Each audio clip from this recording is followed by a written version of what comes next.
We're starting the recording. Okay, so we're recording. And ladies and gentlemen, thank you. This is the beginning of the butterfly experiment, which I'm tying in today with the NLP today. So welcome, and as always, the way I do the NLP today, I'm going to talk a little bit and give some ideas. This is what the butterfly experiment's all about.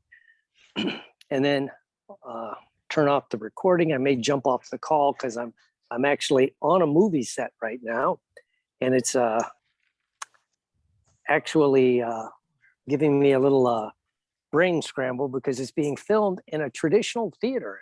This theater was built in 1925. It's in Newport Richey, Florida. So it's very Art Deco kind of thing. And so it's a traditional theater, from like I've done over 120 plays. So it's like the juxtaposition for me in my brain. It's like I'm on a stage, but we're filming a movie. And it's two different kinds of stuff that you do, right? So it's kind of interesting, and it's kind of fun. Today we're going to talk about the beginning of the butterfly experiment 2.0. The reason I wanted to do it, a couple of people mentioned this, is we did the butterfly experiment about 2 years ago now, because when the country shut down with COVID, there was a lot of us that were kind of lost and not a lot of focus. Our comfort mechanisms got turned off, whether it was going to the gym, going to the theater, going to restaurants, whatever your comfort thing was, kind of got shut off. And here's someone that helped kill me in the last movie. And so so we had our ways of self-medicating, as we would call it, removed, right? And I think people didn't realize how much that would impact a lot of people in society. Even things like shutting the gyms down, and of course the restaurants, and the movie theaters, all the stuff that a lot of us use to basically medicate ourselves was gone, right? And so what were some of the repercussions of that, right? Many people gained an average of 11 to 20 pounds during COVID, right? Between the things like the gyms and going outside and being very active were somewhat taken away. The fact there was not much to do after a while, after you binge watched everything you could on Netflix and Prime and that, you would eat too much because it was a way to self-medicate and comfort yourself. Same with drinking's up exponentially. One of the things they're finding is people, now that they're being forced in some industries to go back to the office, guess what? Some of the drinking habits they got into, I'm not saying they're alcoholics, I'm not saying that, but the patterns they got into, it messed them up. That 6 or 7 o'clock, you come home from work after you get off, and you drive home and all that, and then you go home and you have a couple beers or whatever. Well, that started at 2 or 3 in the afternoon because you were working from home. Nobody knew it, and so, that went up. Of course, drug addictions is up exponentially. Of course, the opioid overdoses are through the roof, and they're acting like those of us in that field, by the way, we're saying this is going to happen, but no, it'll be fine. Of course, that's through the roof. And we talk about all the opioid and, painkiller pills that people were taking that are overdosing and dying. I always point out to everybody, more people die in 1 month from alcohol poisoning and overdoses than they do in a typical year from opioids, right? But we don't want to look at the elephant in the room, right? So there's all of that, right? So trying to pin my video. Hold on 1 second.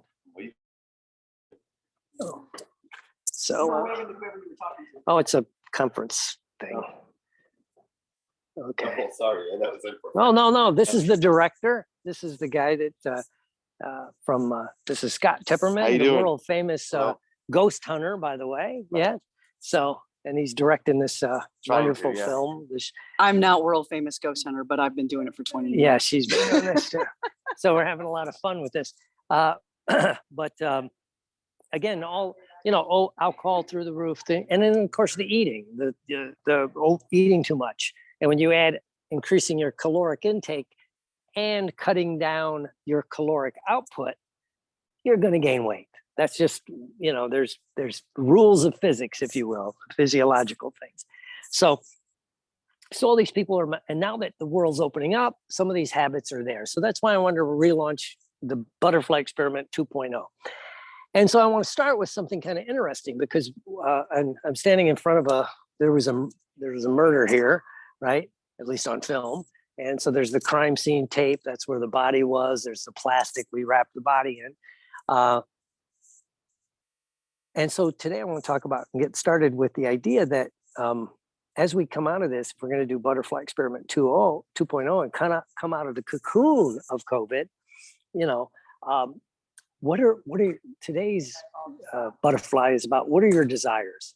What are your true desires? Because one of the things that happened during COVID, when they took away, like I said, those self-medicating, self-comforting things, once those were stripped away, that's why a lot of people are a little bit distressed. They've uncovered trauma and things because those were gone. You had to look at that scary thing, which is called the mirror, and look at who and what you really are.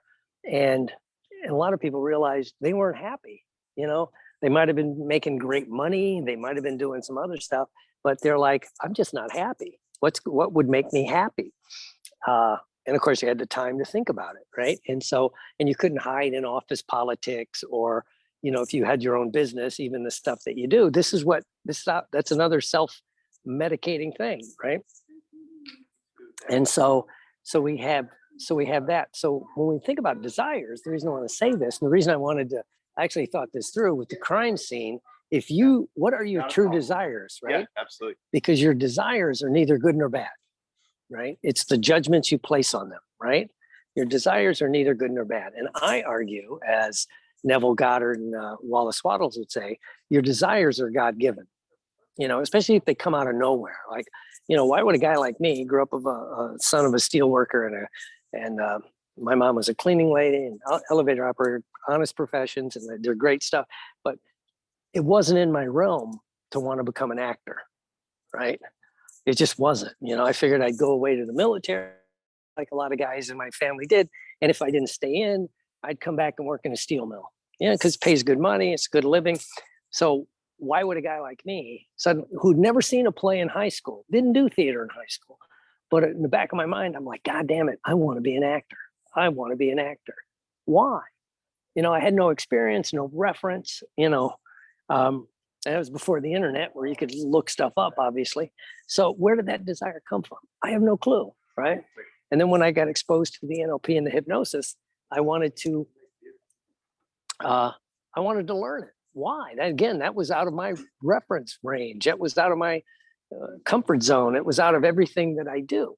And so these desires are neither good nor bad. They're just, I think they're God-given, and they're there for a reason. And I firmly believe, as Wallace Wattles said in The Secrets of Success, or The Science of Success, he wrote a book. Everybody thinks of Secret Science of Getting Rich, but he also wrote a book about the science of success. And he said there that, if you have a natural desire, especially if it's out of the reference, I call it reference range, I forget what he called it, but there's probably the innate ability to achieve that goal if you're willing to focus on it. And we're going to do future ones on what stops you from going after that desire. What will set in that role of self-sabotage and all of that. So I think it's a crime against yourself if first you don't just acknowledge what those desires are, right? With no judgment, just like I want to be an actor, I want to be a hypnotist,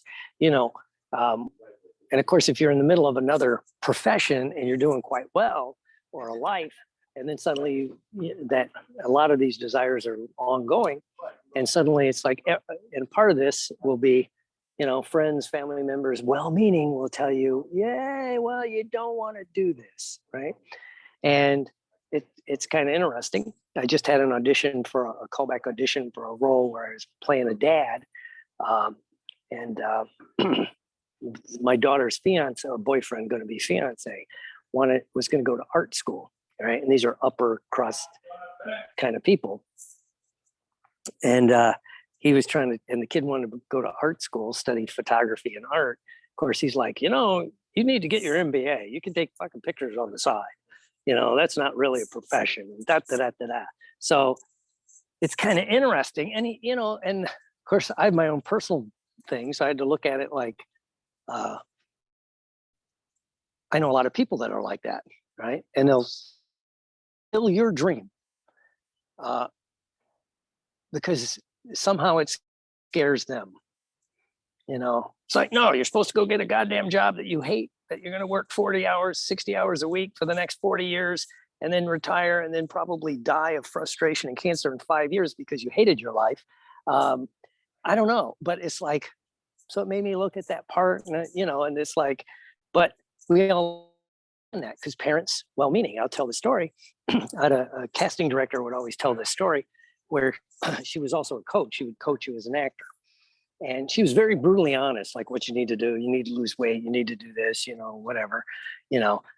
One time she told the girl, look, you're pretty, but don't get any more goddamn tattoos, right? It was kind of funny. I love tattoos. Yeah, but you've just blocked yourself out from doing any period pieces. I couldn't cast you in a period piece when you have tats.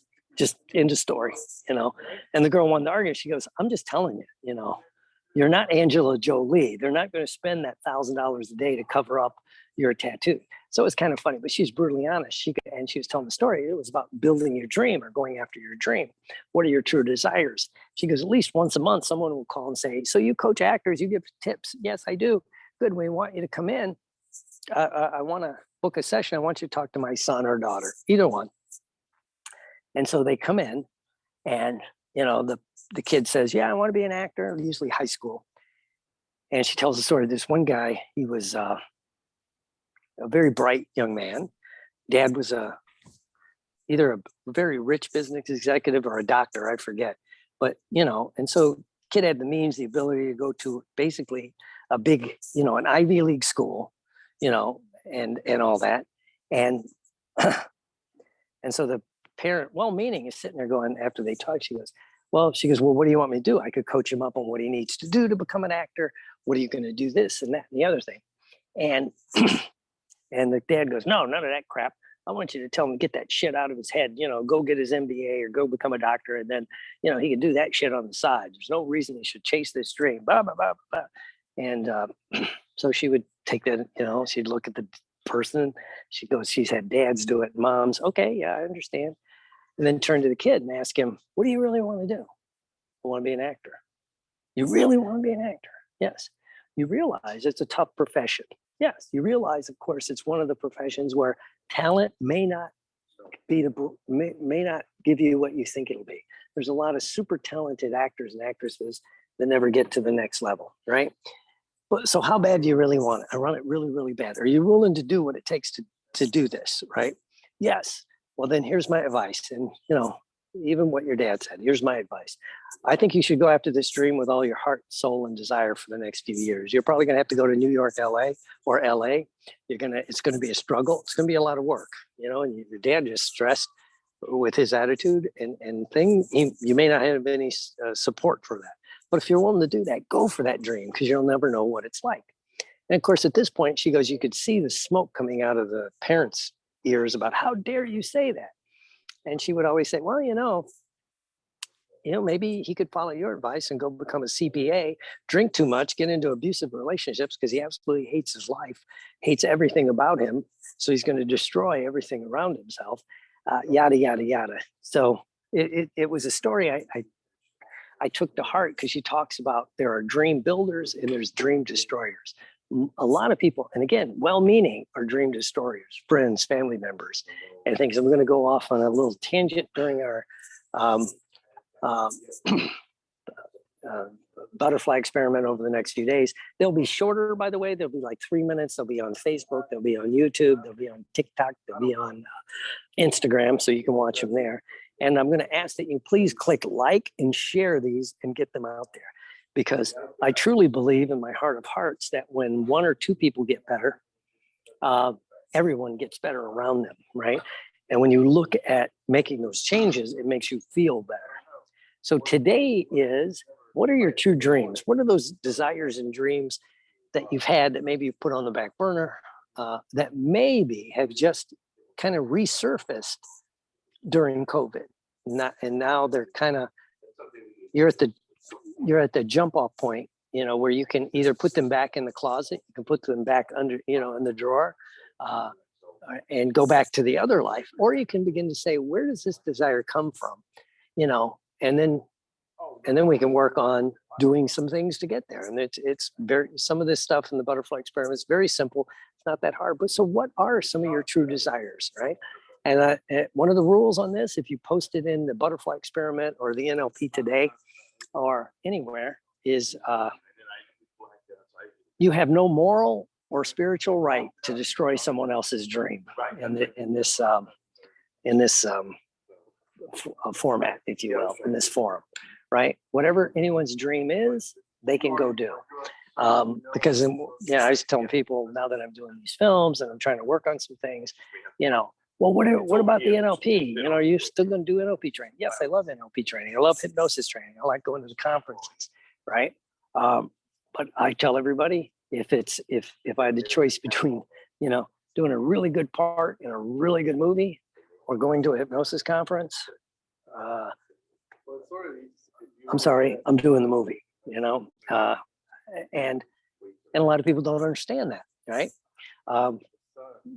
So that's fine. You don't have to understand it. It's what I'm doing now. I'm still going to do both because I love both. And you can have more than one dream, more than one desire. So what is your dream? What is think about it. If you have the guts to say it, just kind of say it in general. You don't have to get too specific. So what is your dream? What is your desire? And again, the other thing about this kind of forum, it's like you want to be around people who share that dream, who share that desire, or who are encouraging you to share your dream, share your desire, right? Because you never know where it'll be, right? Or whoever it'll be. Hey, Suzanne. This is usually how it is. Hurry up and wait type thing. So. Hi. Hi, how are you? This is. Oh, by the way, you're live now. Oh, hi. NLP today. This is Suzanne Bratton. Bratton. Yes. She's a hypnotist and NLPer from Hi, Michelle. what part of Florida? Destin, Florida, Destin, the Florida, up Panhandle. by Panhandle. Mhm. And here she is on a movie set. She's, and so it's kind of interesting to, Yeah. and so, it's kind of interesting just talking about dreams Oh, and yeah, desires. using my circle of excellence. Yes. Yeah. Good to see you guys. All right. So anyway, so what are your dreams? What are your desires? And then we can look at where we're going to go next with it and how we're going to get there. That's my goal for the Butterfly Experiment 2.0, because I would say we've been in a cocoon for 2 years. And now that we're coming out, of course, some of us, depending on where you were in the country or the world, there was different levels of being in the cocoon, some forced by governments, some forced by other things. But now that it seems to be opening up, record movies opening, plays, theaters, restaurants, you can't get on an airplane, things like that. So anyway, so what is your dream? What is your desire, right? And share it if you want. If not, that's fine, just so you know what it is. And again, do it without judgment. With no judgment, what are your true dreams? What are your true desires, right? That's it. With not how are you going to get there, not even the NLP stuff of what would it do for you? What else would it do for you? Just, especially these ones that come out of the a different kind of reference range, if you will. So let me figure out how to turn off the recording. Hold on.